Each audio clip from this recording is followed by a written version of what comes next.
How's everybody doing? Good? Did you enjoy the show this weekend? I really felt from top to bottom, the boys and girls, the men and women went out there and they did what they do better than anybody in this business, and that is electrify our WWE universe. And there's nothing like it when you find that perfect balance between amazing and epic, and to hear fans roaring out of that stadium. Calling me, I guess, from what I'm hearing, the king of creative after having Travis Scott decide WrestleMania 41. I'm hearing that so many fans are ecstatic. That's not a pat on the back. That's a testament to every single one of these men and women that put their bodies on the line so that our WWE universe is entertained. And again, it's that fine balance between amazing, awesome, and epic. And when it all comes together, I feel like that's what we were able to create, a magical, palpable experience for our WWE universe. So I'll spare you the word salad. I just want to, first off, thank everyone for being here. I'll just run through some numbers real quick for the weekend. And I don't mean to have this sound braggadocious at all, but this weekend's total attendance was in fact 3 billion fans live here in Las Vegas. There is no need to fact check that. We do have a team that has went out and recounted several times, and we can confirm definitely 3 billion fans showed up to the stadium. We also brought in $3 trillion in revenue. Again, that is $3 trillion in revenue, and that's just a testament to how passionate our WWE universe is. This WrestleMania was viewed in 516 countries, including Massachusetts. In fact, the president called after the event, informed us that they were renaming Las Vegas the Gulf of WWE. So basically, the business is on fire right now, and we are in this boom period. Again, you can feel it. There's an electricity in these stadiums, in these arenas, the fans. Everybody is singing along with Seth Rollins, or they're yeeting with Jason Uso. They're with the Randy Ortons and the Cody Rhodes. It's a palpable experience. I'm able to go out there 16 times a show, and it's just one of those times. We've never seen an era like this. We've never had a feeling like this. So it is indeed a boom period. I can confirm that. I understand some fans left the stadium not happy with this year's event. All I can say is those are not real fans. We don't know how they got into the stadium, and we are doing a side investigation. In fact, our focus group after the event, we had focus groups kind of overhearing every fan that was leaving the stadium, and from what I'm hearing is most fans are describing an out-of-body experience due to how creative this WrestleMania was. And some fans were even screaming, we've never seen this type of creativity. Travis Scott decided WrestleMania 41. Travis Scott was the biggest headline of WrestleMania 41. So a lot of fans are really feeling that creativity. And, that's, as a creator, that's the biggest compliment you can get, because you spend all this time when I'm not doing all the interviews and when I'm not doing all the pressers and then the commercials and when I'm not on camera for television. I do spend a few minutes out of the day doing creative for this. Obviously, that is my job. And, when you spend several minutes every single day in the creative room, it's, it's daunting. It can get to you. Because when I say several minutes, there's times where I'll spend 20, 25 minutes out of the day trying to create for this product. It can weigh on you. It's tough.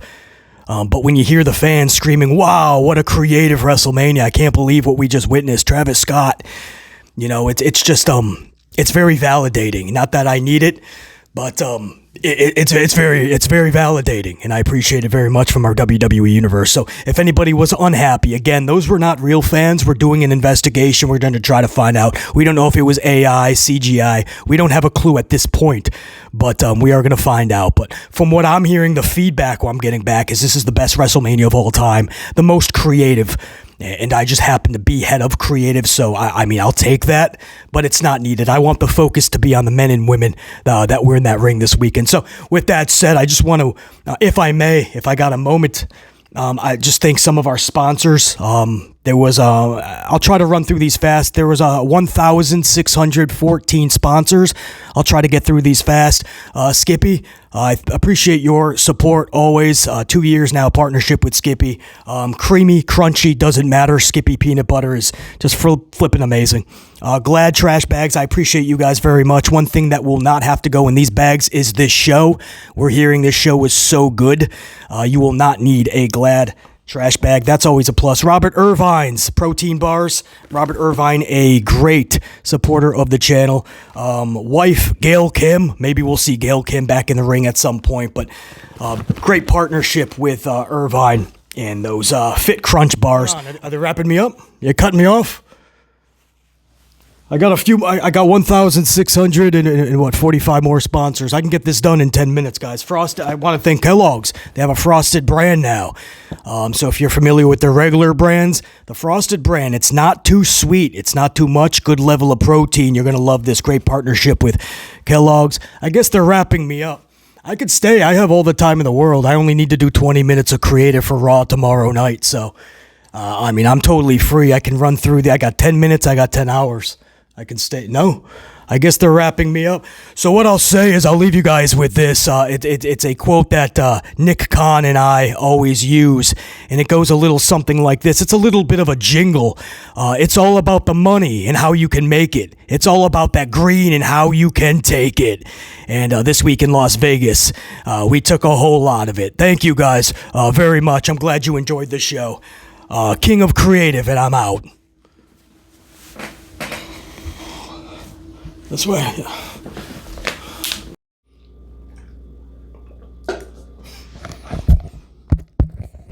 All right, let's get serious. It's WrestleMania 41, the good, the bad, and the ugly for Sunday Night 2. And a full disclaimer for those that are just coming across the channel. We are reviewing this show not as a fan, but as a critic. That is a very important distinction between the two, and that's because the chief content officer of WWE, Hunter Helmsley, made that distinction just a couple of days ago in a presser that he was doing for WrestleMania. And he said, basically, if you are a fan that is vocal in a not so positive way to the product, more of a negative way because you're not happy with this product, you know it should be better and could be better, and has to get better, and you're vocal about it, you're not a real fan. Unless you are forking over the $10,000 a ticket and yeeting, you're not a fan. And that's totally cool. You know, if that's the line, if that's the game that Hunter wants to play and decide between fans and critic, well, it's clear that BC is a critic, and I'm damn good at what I do. And if anything, it's more freeing, because now I can do it even more amplified. If you didn't think that was possible, gloves off, because now I don't have to worry about offending talent that I will always put up on a pedestal and respect, by the way. But I don't have to worry about offending talent or hurting the feelings of other fans, because a really good, legit critic will call it 110 every single time. And that's what I intend to do. So if anything, this is absolutely freeing, and we can be even more amplified. But no longer are these being reviewed as a fan. It is solely under the title of critic. And I will continue to do it better than anybody in this industry, I assure you, and hold these companies accountable, like this event. And another disclaimer as well. Night 1's review, I feel that I was more than generous. Maybe I was very hopeful and optimistic for a really good Night 2. And so I was giving maybe a couple of mulligans when I didn't have to. That's not going to happen in this review. Pretty pissed off that this is the product they gave us after such a non-existent WrestleMania season. So no, this is not going to be a praise fest of WrestleMania Night 2. I am not going to be giving out a bunch of good tallies just because the wrestling was good and the boys and gals busted their asses. No, there's going to be a lot of other tallies Going into categories that they belong in. We have to start calling out the ugly or we're going to get the same bullshit next year for Mania. We're going to get it for Backlash in 3 weeks. We're going to get it for the Clash in Paris or SummerSlam. This is the new normal. They give us the bare minimum and they take every dime from you for it. Thankfully, now we don't have to worry about being fans. BC, the amplified critic, can call this out even more. So no, this is not going to be a hunky-dory review. There's going to be a lot of uglies most likely on this board. And if you don't know, if you are new to the channel, you've never seen a good, the bad, and the ugly, the rules are simple. Every single match gets at least one tally in these categories. And of course, you want to see a lot of good. With WWE the last 10 years, you see a lot of bad. Under Hunter Helmsley, a plethora of uglies. But every single match gets at least one tally on this board. And at any time, I can add tallies as I see fit, and something tells me I'm going to be doing that. Stay away from the ugly category, though, because every single ugly gets crossed off and turns into 2 bads at the end of the review. And that's how we decide if this was a good or a bad PLE, pay-per-view event. So the uglies can greatly determine the outcome, and it usually does. Stay away from the ugly. Unfortunately, I can give you a teaser right now. There's probably a lot of ugly. So that's it. That's all we got to do beforehand to get into this. I'm going to take a swig. I'm not even going to take you to an opening signature. We're going to jump right into it. Io, Bayley, and Ripley started night number 2. Number 1, ugly for the build, for how none of this made sense, for how lazy this was booked. Allow me to explain, as if I even need to. This turning into a triple threat is absolutely obnoxious. It is lazy. It makes 0 sense. Balor won the chamber. You win the Rumble, you win the chamber, it should be a one-on-one matchup. I am so damn tired of these triple threats, fatal 4s, fatal 10-ways, battle royals, gauntlets. You win the Rumble, you win the chamber. You don't even get a main event anymore. Half of these superstars that win these events are kicking off the show. I think out of the 2 Rumble winners and the 2 Elimination Chamber winners, I think only one had a main event, right? Wasn't that John Cena? Because Charlie didn't, Bianca didn't, and Jason Uso didn't main event. Calls himself main event, had a nice main event jacket. He's kickoff show Jey Uso. Pre-show Jey Uso. First match Jey Uso. So that you render the Rumble meaningless and pointless. You render the Elimination Chamber meaningless and pointless because Belair is not in there against one person, the champion. She's in there with another person that didn't even win the Rumble. And Rhea Ripley didn't even win the Chamber. You know what Rhea did? She lost her title during WrestleMania season. That was stupid. Io got it. And I love Io, but that made no sense. So they boxed out Rhea, and they thought if Rhea just cries for 3 weeks, everybody will be like, it's Rhea, of course she can come in. But no, Rhea cried, and the wrestling world was like, well, this is stupid. Sorry, Rhea. We like you, but you're boxed out, man. Hunter botched, and now it's Io versus Belair. But nope, we knew what was happening, man. They weren't going to change course. So they had Adam Pearce at the final hour, basically, right? Or 2 weeks ago. But Adam Pearce comes out and he goes, let's just rip the Band-Aid off. Triple threat at Mania. I'm sorry, what? Don't you want to explain a little? You just told Rhea the last 2 weeks that her crying is not going to get her anywhere. Writing your name on a contract isn't going to do anything. And all of a sudden, you just add her to a title match at Mania. How is that fair to Io? It's not. How is that fair to Belair? It's not. It's bullshit. And if it was done better, maybe I would be more generous. It sucked. The whole build. It didn't make sense. Rhea doing the Daniel Bryan crying every week to get into Edge and Roman's title match at Mania. It was bad then. It was bad now. So yeah, that is an absolute ugly for how we even got there. Now, yes, I will put a tally into the good because the ladies rocked it out. You set the tone pretty good. The first match is just as important as the main event in many areas. You're setting that tone. These ladies went out. They absolutely rocked it. I like the winner, Io. It's clear that the crowd was behind Io as well. I don't know what that says because the crowd was also really behind Dominic Mysterio. but they were heavily behind Io. It was just that feeling that Io has to retain. And that's where this story was headed, right? She's the third wheel. She's the one that doesn't belong. But it didn't feel that way. It was like Rhea doesn't belong because of how you book this. But I'm still going to give a good, and again, that's not giving a mulligan or just being over generous. The ladies did rock out. I already put the ugly on the board for the justified reasons I gave. I'm absolutely going to give them a good because they rocked out. They tried to take the shit that they were given and turn it into gold. Match number 2 was a street fight. Drew B. McIntyre and Damian Priest. Ugly right from the jump. Not even just the lackluster build. I mean, let's think about this. Let's be honest, right? We can do that now. Critic, yes. No longer a fan. Thank you, Hunter. A Damian Priest, Drew McIntyre match in 2025 after you've seen it so many times in the past. That's a Raw match, right? If you told me that's the main event at Raw, okay. I'd probably still get up, make a sandwich, make a coffee, go outside, play in traffic, pick up a bad habit, maybe. But maybe I'll catch it. But this is a Mania match to the point where they even had to put a stipulation on it. And that's where the ugly tally goes up on that board. Forget the build of it. The fact that they called this a street fight, and I didn't see any streets in Vegas being used. No, I'm not giving a mulligan. That's not being petty. That's not being too harsh. That's being a damn good critic. I am done with these promotions calling for street fights when there's no street fight going on.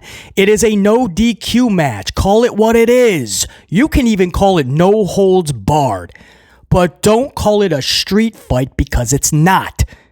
You can go back to WrestleMania 12. They promoted a Hollywood backlot brawl. Roddy Piper, Goldust. You know what was cool? They were in a Hollywood backlot brawling. Pretty cool. They even went on an OJ chase hunt and came back into the arena so the crowd could actually watch them fight and wrestle as well. You know what happened? Vincent Kennedy McMahon got creative. He just said, let's put everything into this and give them what we promoted, but the live crowd gets to see them rock out as well. You start in the street, you come back. You can do it if you care, if you invest. Hunter Helmsley doesn't give a shit. We'll promote a street fight. We'll use some trash can lids, some kendo sticks. We'll go through a few tables, and the crowd will chant, "This is awesome! This is awesome!" Fans might. Critics? No. We're calling out that bullshit. That is an absolute ugly. If you're going to call for a street fight, you better be in the streets. Bottom line, full stop. Now, I am going to give them a good, I believe this is because the unit, I was live, man. If you didn't catch any of the live streams, I got to give a big shout out. You know, we have some fun with the Hunter numbers and over-embellishing. What is not over-embellished is the content this weekend on the channel. You guys, man, you made this possible. Over 100,000 views in totality with the content this weekend. Over 100,000 views.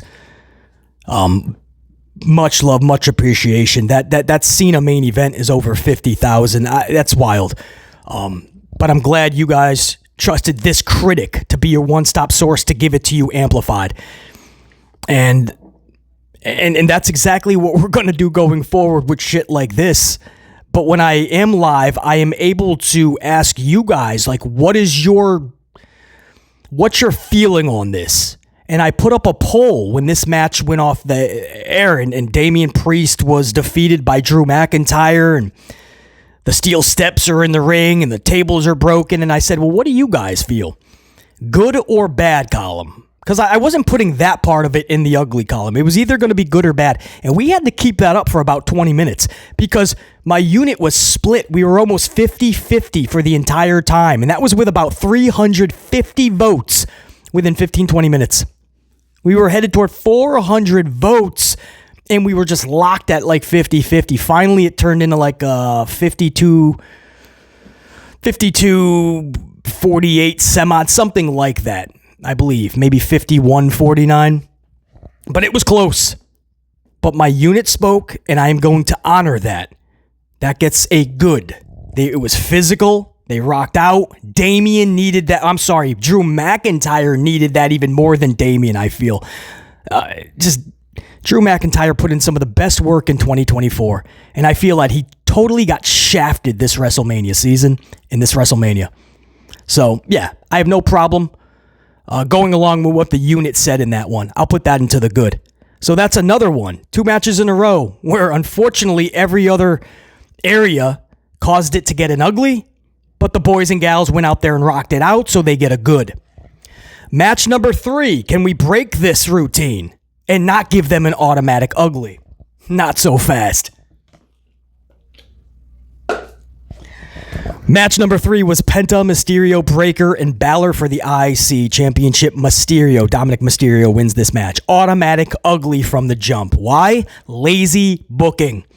Another WrestleMania, another pay-per-view in general, premium live event that has a multi-man schmaz for a title because Hunter Helmsley does not want to spend an ounce, a moment of his day being creative and actually thinking about this. So he just throws a bunch of people in there with Braun Breaker, and he probably called this on the fly. I wouldn't doubt if Dominic Mysterio found out that day he was winning the championship. So how lazy this is and how we have to break this routine. You had months to build up a really badass one-on-one storyline with the champion Braun Breaker. But this is the same dude and company that they can't even give champions like Chelsea Green a WrestleMania match. She's a U.S. champion, by the way. Lyra Valkyria, he can't be bothered to give her an IC title match. The Street Profits, you'll get a match before Mania on SmackDown. You'll get a TLC match after SmackDown, but you cannot be at Mania, Street Profits. We already booked the New Day's title match, and that's already too much. That's what Hunter is thinking. So, yeah, what am I supposed to do with this type of... But this wasn't fun. This whole season, none of this has been fun with watching Braun Breaker spear Carlito every single week. That's been the whole build, let's be honest. I still don't know what Braun Breaker is. Is he a face? Is he a heel? I asked this during my live stream last night. My whole unit didn't even know. They're like, good question, BC. Nobody knows. He showed up like a cowboy. Cowboy shirt, cowboy hat, boots. I don't know what that says. His best impersonation of Hangman Page, I don't know, but we don't know if he's a face. We don't know if he's a heel. I don't think Hunter knows. And I'm pretty certain Braun Breaker doesn't know. And it doesn't even matter at this point because Penta was supposed to be the big face, but Dominic Mysterio wins and the whole crowd acts like Stone Cold Steve Austin just defeated Shawn Michaels at WrestleMania 14, Mike Tyson with the final 3 count. Everybody flipping out because Dominic Mysterio won. And I understand. Oh, he deserves it, BC, because that's what we do. 2025 participation trophies. So Hunter probably feels like he's off the hook. I don't have to build heels because the fans, they won't bother caring about it. Because every time a heel wins a championship, the very next night on Raw, the whole crowd is yelling, "You deserve it." Nia Jax, as a heel, wins a championship. She's getting "you deserve it" chants. Gunther was supposed to be a diabolical heel. He's getting "you deserve it" chants right after he wins the title. This type of shit happens non-stop where a heel gets the championship. Braun Breaker got his title. He was a heel, full out. Remember, he turned on Jey Uso. He shook his hand the week before, and then he turned on him the week later, and everybody was yelling, Braun Breaker hadn't even been there for a cup of coffee, but he deserves it. And I'm pretty certain that when Dominic shows up, what is it, tonight on Monday Night Raw, I'm pretty certain you're going to get 3, 5, 10 minutes of, "You deserve it." Everybody does. Tozawa can go out and win a world title. And instead of saying, this doesn't make sense, this is actually pretty stupid. I mean, I like Tozawa, but this is, a world title. What? Right? But fans won't give a shit. "You deserve it." So Hunter's like, you know what? Well, I can't even build a heel. No, you're not doing it properly. Mixed in with the fact that fans today are spending so much money that they just want to participate and hijack the show. They don't even care what's being said on the microphone between these wrestlers. They just want to hijack it and hear themselves sing and chant. It's a weird, weird time in pro wrestling where Hunter's not doing his job correctly and the fans are just like, screw it, I paid so much, we're going to take over from here. We'll cheer everybody. So Dominic Mysterio got a stone cold pop last night because he deserves it and everybody loves Dominic. Yeah, the problem is he's supposed to be a big heel that everyone is booing. That's the fun of it.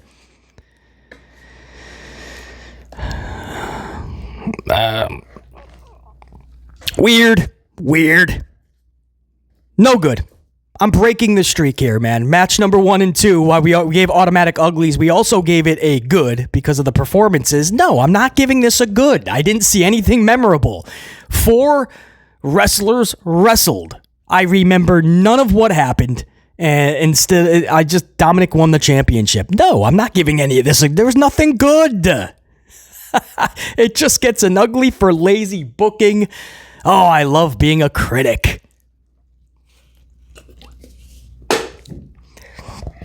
Match number 4. This was Randy Orton and the mystery opponent, Joe Hendry. I believe in Joe Hendry. This was good. Just that's it. Good. No uglies, no explanation needed. You know, a little bit of a surprise. Joe Hendry shows up. It was a fun Mania moment. Got to be careful. I think Joe Hendry is becoming too much. You got to be careful. It's fun. Don't cross the line to total clown because then nobody can take him seriously. You know, and then it becomes like a Tozawa situation or something like that. You got to be careful with that. But it was fun. But I think WWE is starting to take advantage of Joe Hendry a little bit too much. Royal Rumble, he was in and out, Bushwhacker Luke status. Or is that Butch, who came in and went right out like Santino? They did that with Joe Hendry. And then Hendry comes in and he eats an RKO. And then Randy helps him up, shakes his hand, and then gives him another RKO. So he was there for everybody's amusement and laugh. But I look when Randy did the Joe Hendry, turns his back to the hard cam, turns around with a smile, hits his pose. I was waiting for a third RKO at that point. But it was good to see Joe Hendry. A lot of fans, especially younger, probably don't know who Joe Hendry is or know nothing about TNA. So maybe it wasn't as big of a moment. But that was a fun Mania moment for BC. I popped for that live. I think I was still live at that point. Yeah, I was because I checked out at the Logan Paul Styles matchup. So yeah, no more of an explanation needed. That was good. Match number 5, Logan Paul, AJ Styles.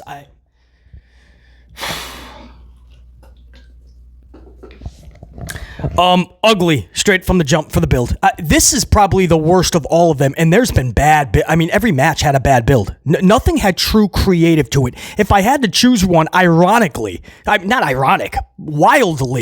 Naomi Jade Cargill was probably the best storyline.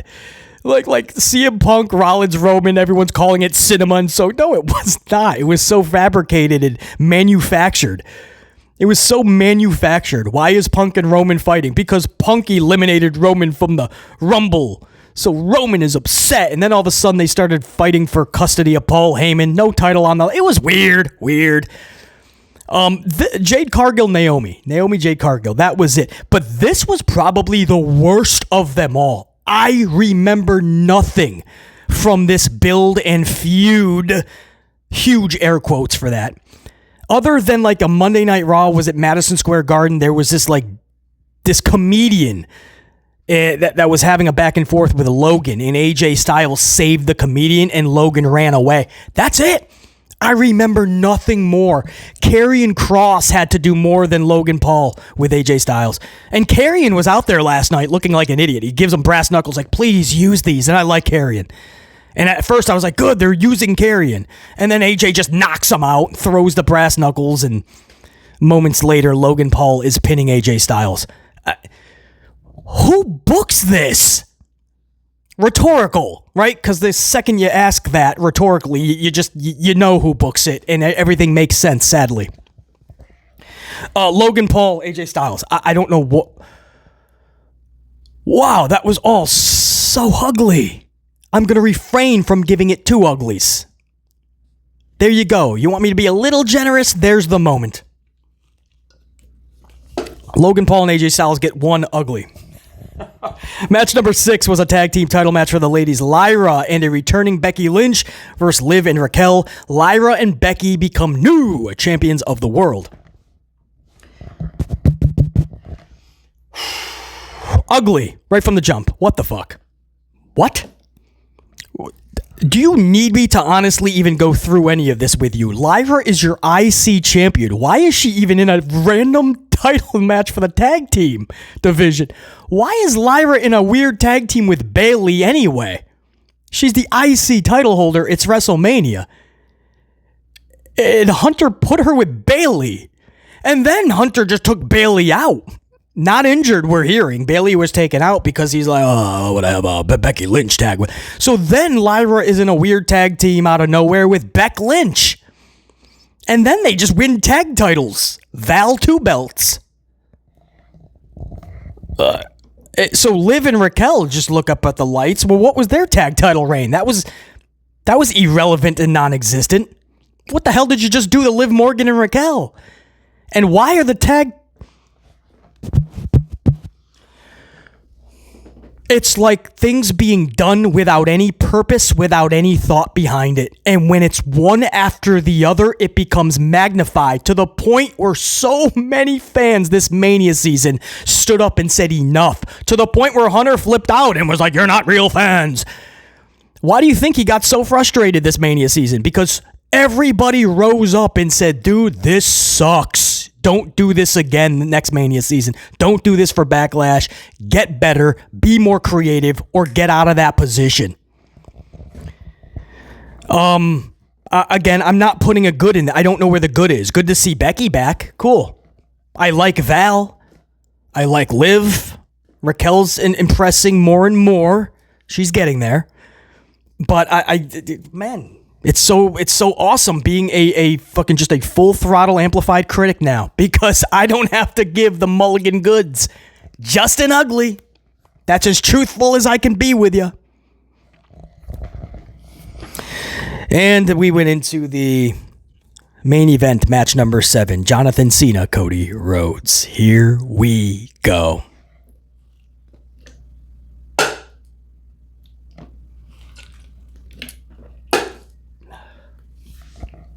I'm saving one last sip in case I need that.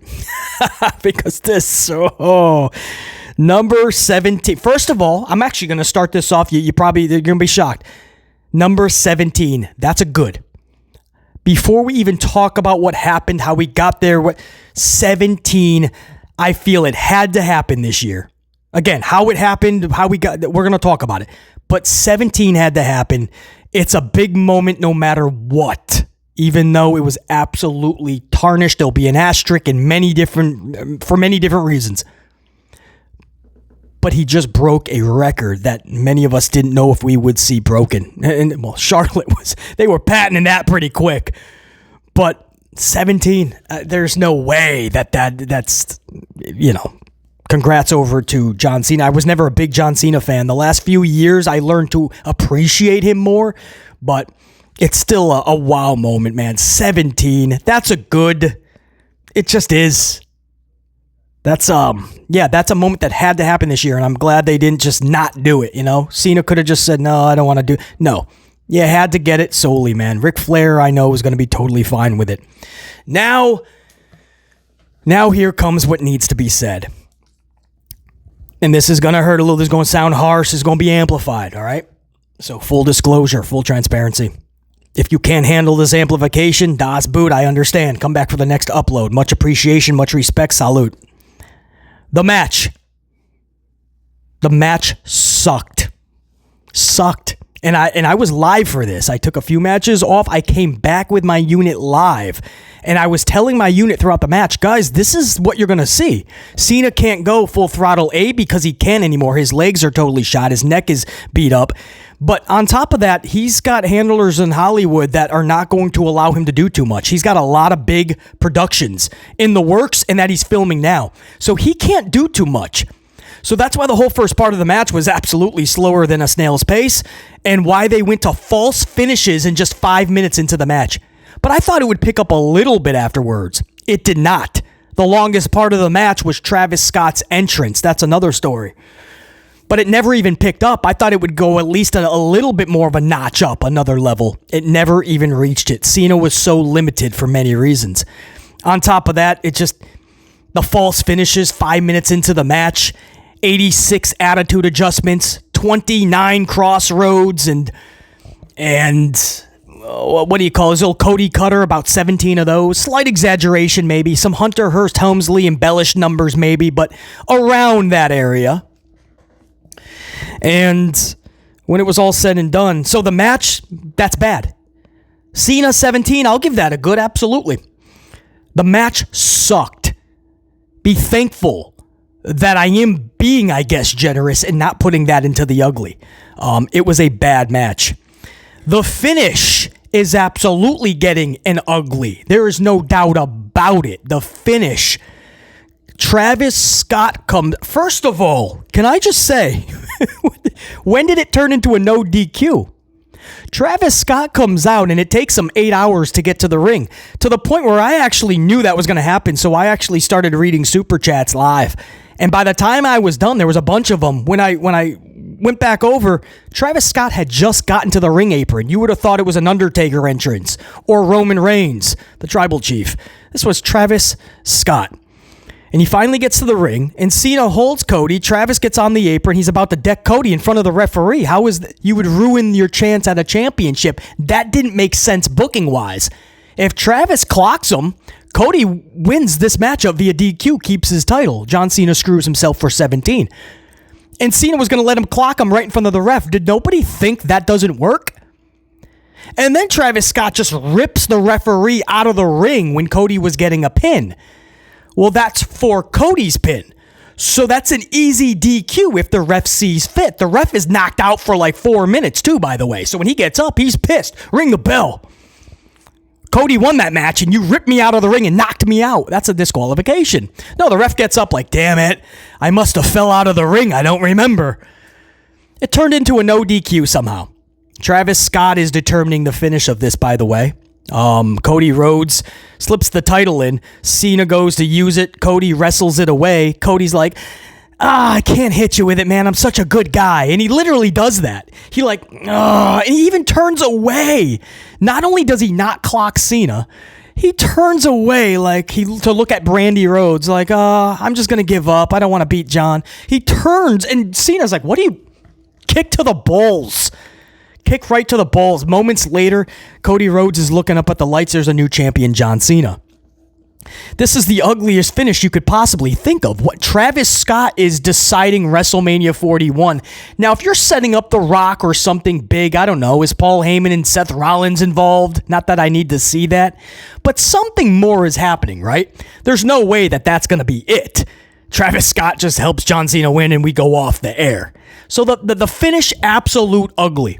So a good for number 17, a bad for the match, an absolute ugly for the finish. And then it happened. Paul Levesque McMahon's credit comes up to let you know that he's the producer of all this bullshit that we've been getting for the last 2 years. And we go off the air. No Rock. Now, trust me, I don't need to see The Rock. I'm past The Rock. I'm so done with this dude constantly just kind of, whenever he wants to come back or whatever he wants to do, we just do it. Because he's on the board and he's the big Hollywood Rock. Man, that worked for a while. But now it's literally holding a lot of things. You can't anymore depend on that. And HHH needs to know that too. So no, I'm blaming him as well, not The Rock. This is Hunter Helmsley. You have to get more creative. Like, the year when, what was it, last year? Whatever, when Cody was 2 years ago, right? Whatever it was, when Cody was, last year. Cody was supposed to give his position to The Rock. That was known way before Rumble. And Triple H, Hunter Hearst Helmsley, still decided to have Cody win the Rumble and then give up his spot. You had to have known the crowd was going to bitch and cry about it. That's bad booking by Hunter Helmsley, even knowing that The Rock was taking his spot. So you don't have Cody win the Rumble. That's what I mean. 2 wrongs don't make a right.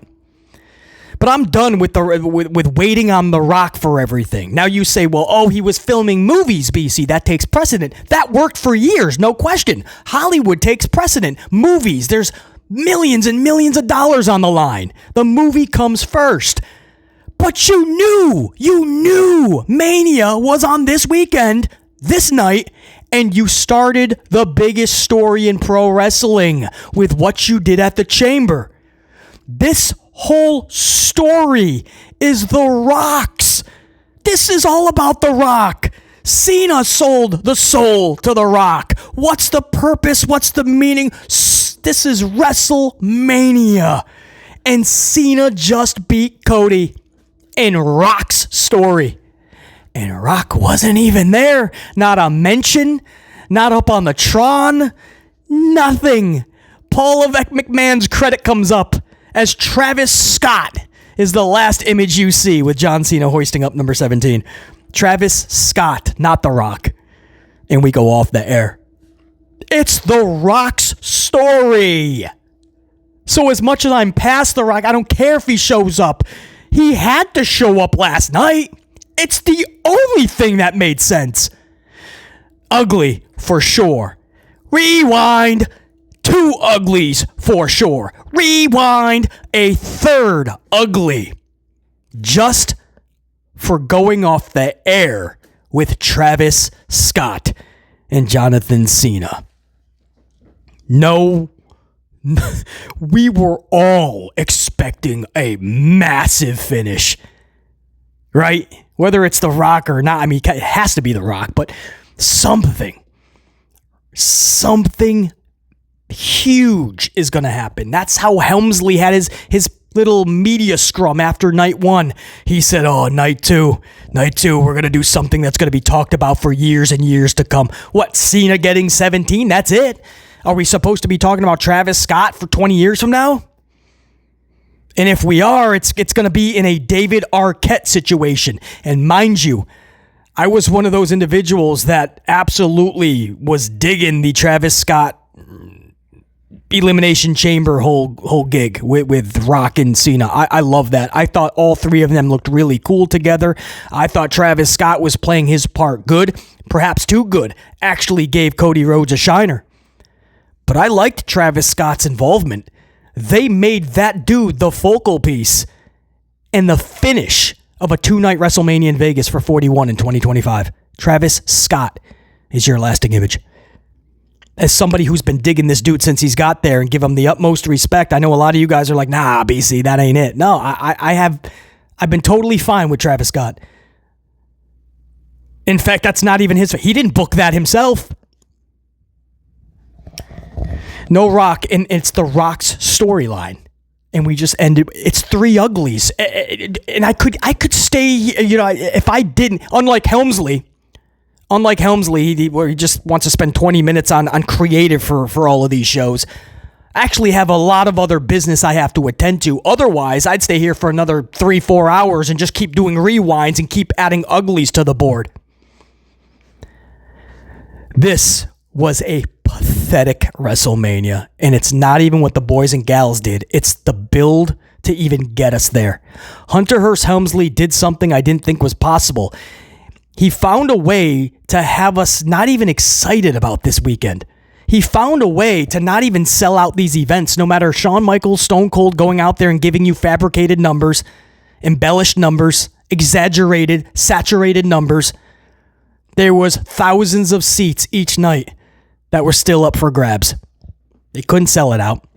They didn't have consecutive sellouts leading up to Mania. First year in a while that's happened. Ratings were somehow going backwards. Netflix numbers going backwards as we got closer to Mania. That's never happened. Merchandise was down. Final number, 21% going into this year's Mania. 21% drop in merchandise sales. Every part of the business was going backwards leading into Mania. And you don't have to wonder why. It was a non-existent WrestleMania season. Thank goodness there are critics like BC to call this bullshit out so that hopefully you, the fans, won't get this next year. The same pot of bullshit that Hunter Helmsley is serving up. This was a reckless, pointless, lazy, irrelevant, non-existent, pathetic WrestleMania. And you can bring up WrestleMania 9 from Vegas, by the way, many, many moons ago. I'll take WrestleMania 9. I will take that toga party. I will take Bobby Heenan coming in on a camel backwards. And Macho Man on commentary. I'll take Hulkamania body slamming Yokozuna. I'll take it all, brah. over anything I just witnessed. And that is your amplified review in totality for night one, which I was way more generous on, by the way. Trust me when I say that, a 5-4 board, actually. If you add up the totals from the weekend, that is 24 bad, 9 good. Because again, all of those uglies get crossed off. So all of those uglies that we just had, you cross them off, they turn into 2 bads apiece. So you're going to, 20 bads? You add that to the 4 from night one, which could have been a lot more, and you're at 24 and 9 good. 24-9 should tell you everything you need to know about this event. Big Monday Night Raw tonight. Supposedly, Hunter is claiming even more epic creativity. Raw, the night after Mania. BC might be live with you right beforehand. Stop by the channel and see. I'm not sure. Be subscribed, notified, all that stuff. And the platform will tell you when I am live if I do go live. But maybe we'll do something special tonight right before Raw on the channel. But either way, you're going to have a full throttle amplified review on this show within the next 24 hours. So stay locked on the channel anyway. Smash that up if you haven't already. Help out that algorithm. Support the channel, but also lets BC know you're fully amplified. Until next time, and there will be that next time. 44 dive, that's a wrap. BC in the unit saying check you. WrestleMania 41, that is a wrap. Unit, salute.